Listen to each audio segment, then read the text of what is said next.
नमस्कार, आप देख रहे हैं न्यूज 80 और मैं हूं आपके साथ शिवानी शर्मा। उत्तर प्रदेश की राजनीति, मौसम, किसान, अदालत और बड़ी प्रशासनिक खबरों के साथ हाजिर है आज की 15 फटाफट बड़ी खबरें। तो चलिए शुरू करते हैं आज का सुपरफास्ट बुलेटिन। उत्तर प्रदेश में धार्मिक और सांस्कृतिक पर्यटन को बढ़ावा देने के लिए योगी सरकार ने बड़ा कदम उठाया है। पर्यटन विभाग ने 8 जिलों में 33 विकास परियोजनाओं का मेगा एक्शन प्लान तैयार किया है, जिन पर करीब 69.18 करोड़ रुपए खर्च किए जाएंगे। इन परियोजनाओं को 31 मार्च 2026 तक पूरा करने का लक्ष्य रखा गया है। मिर्जापुर, चित्रकूट, बांदा, महोबा, भदोही, सोनभद्र, लखनऊ और सीतापुर के धार्मिक स्थलों पर आधुनिक सुविधाएं विकसित की जाएंगी। पर्यटन मंत्री जयवीर सिंह ने कहा कि सरकार आस्था के साथ विकास के मंत्र पर काम कर रही है, जिससे टेम्पल इकोनॉमी मजबूत होगी और रोजगार के नए अवसर पैदा होंगे। उत्तर प्रदेश में गौ संरक्षण को स्वरोजगार और ग्रामीण अर्थव्यवस्था से जोड़ने की दिशा में योगी सरकार ने बड़ी पहल की है। प्रदेश की सभी गौशालाओं का क्षमता मूल्यांकन पूरा होने के बाद अब एक जनपद एक नवाचार मॉडल लागू किया जाएगा। इसके तहत हर जिले में स्थानीय संसाधनों के अनुसार गौ आधारित उद्योग विकसित किए जाएंगे। कहीं बायोगैस, कहीं जैविक खाद, वर्मी कंपोस्ट, इको पेंट और पंचगव्य उत्पादों का उत्पादन होगा। इस योजना से गौशालाएं आत्मनिर्भर बनेंगी, प्राकृतिक खेती को बढ़ावा मिलेगा और महिला स्वयं सहायता समूह व युवाओं के लिए स्थानीय स्तर पर रोजगार के नए अवसर पैदा होंगे। उत्तर प्रदेश सरकार जुलाई 2026 से एक कैचअप शिक्षण अभियान शुरू करने जा रही है, जिसका उद्देश्य पढ़ाई में कमजोर और अधिगम स्तर से पीछे रह गए बच्चों की मदद करना है। अभियान के तहत जुलाई में 15 दिवसीय पुनरावृत्ति कार्यक्रम और अगस्त 2026 से जनवरी 2027 तक रोजाना 20 से 30 मिनट की विशेष कक्षाएं संचालित की जाएंगी। गतिविधि आधारित और रुचिकर शिक्षण पद्धति के जरिए बच्चों को सीखने की क्षमता बढ़ाई जाएगी। सरकार त्रुटि विश्लेषण, पीयर लर्निंग और नियमित आकलन पर जोर देगी। इस पहल में अभिभावकों और विद्यालय प्रबंधन समितियों का भी पूर्ण भागीदारी सुनिश्चित की जाएगी। उत्तर प्रदेश में योगी सरकार ने महिला सुरक्षा, सम्मान और आत्मनिर्भरता को लेकर कई अहम कदम उठाए हैं। एंटी रोमियो स्क्वाड, 1090 हेल्पलाइन, महिला डेस्क, पिंक पेट्रोलिंग जैसी पहल से महिलाओं में सुरक्षा का विश्वास बढ़ा है। सरकार के अनुसार महिलाओं से जुड़े कई अपराधों में कमी दर्ज की गई है। वहीं उज्ज्वला योजना, कन्या सुमंगला योजना और स्वयं सहायता समूह के जरिए लाखों महिलाओं को आर्थिक और सामाजिक मजबूती मिली है। प्रदेश में 18.55 लाख से अधिक महिलाएं लखपति दीदी बन चुकी हैं। मिशन शक्ति अभियान ने महिला सशक्तिकरण को एक बड़े सामाजिक आंदोलन का रूप दे दिया है।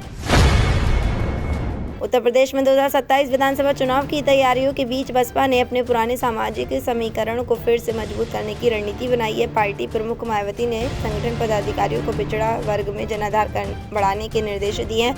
उन्होंने कहा कि अन्य दलों ने ओबीसी समाज का केवल चुनावी इस्तेमाल किया, जबकि बसपा ने मंडल आयोग की सिफारिशों को लागू करने और पिछड़े वर्ग को राजनीतिक और सामाजिक अधिकार दिलाने का काम किया। मायावती ने कार्यकर्ताओं से कहा कि वे पिछड़ा वर्ग में ये विश्वास पैदा करें कि उनका वास्तविक हित बसपा की सरकार में ही सुरक्षित है। मैनपुरी समाजवादी पार्टी की सांसद डिंपल यादव ने श्री राम मंदिर चढ़ावा चोरी मामले को लेकर भाजपा सरकार पर निशाना साधा। उन्होंने आरोप लगाया कि सरकार को पूरे मामले की जानकारी थी, लेकिन इसे जनता से छिपाने की कोशिश की गई। डिंपल यादव ने कहा कि दानदाताओं को ये जानने का पूरा अधिकार है कि मंदिर में चढ़ाया गया पैसा कहाँ और कैसे खर्च हुआ।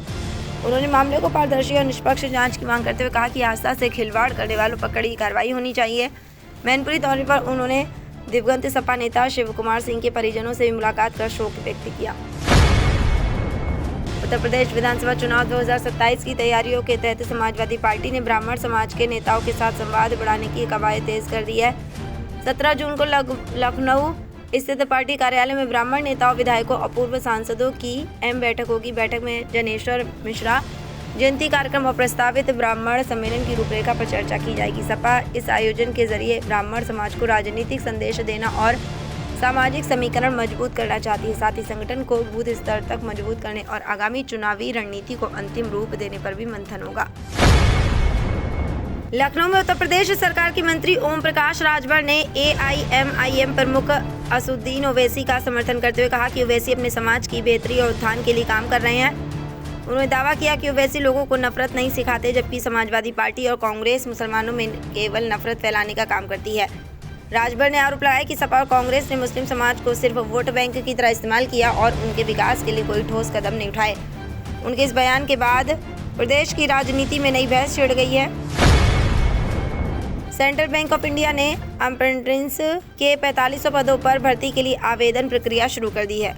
इस भर्ती के लिए किसी भी मान्यता प्राप्त विश्वविद्यालय से ग्रेजुएट उम्मीदवार 22 जून 2026 तक NATS पोर्टल पर ऑनलाइन आवेदन कर सकते हैं। अभ्यर्थियों की आयु 20 से 28 वर्ष के बीच होनी चाहिए, जबकि आरक्षित वर्ग को नियमानुसार छूट मिलेगी। चयन ऑनलाइन परीक्षा और स्थानीय भाषा टेस्ट के आधार पर किया जाएगा। चयनित उम्मीदवारों को 1 वर्ष की अप्रेंटिसशिप दी जाएगी। इच्छुक उम्मीदवार nats.education.government.in पर जाकर आवेदन कर सकते हैं। संघ लोक सेवा आयोग ने डायरेक्टर रिक्रूटमेंट 2026 के तहत 98 विभिन्न पदों पर 400 से अधिक रिक्तियों के लिए आवेदन मांगे हैं। भर्ती के तहत operation officer, professor, assistant professor, junior scientist, assistant director और स्पेशलिस्ट ग्रेड 3 समेत कई पद शामिल हैं। ऑनलाइन आवेदन प्रक्रिया 13 जून 2026 से शुरू हो चुकी है और उम्मीदवार 3 जुलाई 2026 शाम 6 बजे तक आवेदन कर सकते हैं। चयन प्रक्रिया में पद के अनुसार भर्ती परीक्षा, इंटरव्यू और दस्तावेज सत्यापन शामिल होगा। इच्छुक अभ्यर्थी UPSC के ORA पोर्टल पर जाकर आवेदन कर सकते हैं। उत्तर प्रदेश के बेसिक शिक्षा विभाग ने सुप्रीम कोर्ट के आदेश के अनुपालन में कार्यरत शिक्षकों के TET और CTET संबंधी विवरण जुटाने की प्रक्रिया शुरू कर दी है।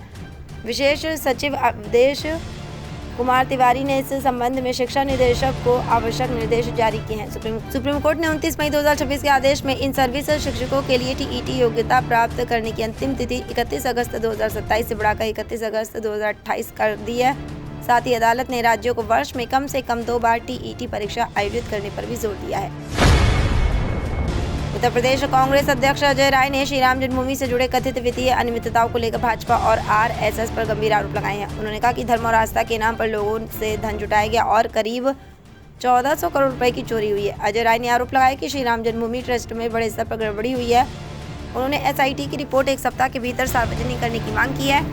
कांग्रेस नेता ने कहा कि जनता को ये जानने का अधिकार है कि मंदिर के लिए जुटाया गया धन कहाँ खर्च हुआ। उत्तर प्रदेश सरकार ने चालू वित्तीय वर्ष में किसानों से रिकॉर्ड 21.564 लाख टन गेहूं की खरीद की है, जो पिछले वर्ष की तुलना में 2 गुने से अधिक है।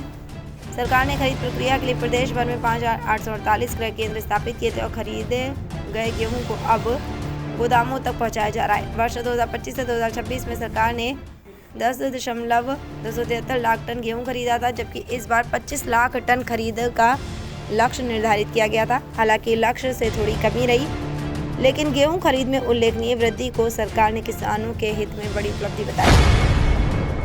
शामली के चर्चित आयुष मलिक धर्मांतरण प्रकरण में पुलिस ने जांच तेज कर दी है। मामले में कैराना क्षेत्र के एक मौलाना और दवा दुकान पर काम करने वाले कई कर्मचारियों से पूछताछ की गई। हालांकि कोई अहम सुराग नहीं मिला। पुलिस पहले की चांदनी कुरैशी, उसके पिता इस्लाम कुरैशी और सपा नेता तौफीक उर्फ भोला को गिरफ्तार कर चुकी है। वहीं 3 मौलानाओं समेत 8 वांछित आरोपियों की तलाश में पुलिस की टीमें दिल्ली, गाजियाबाद और मेरठ में लगातार दबिश दे रही हैं। ASP सुमित शुक्ला ने कहा कि जल्द ही सभी आरोपियों को गिरफ्तार कर लिया जाएगा।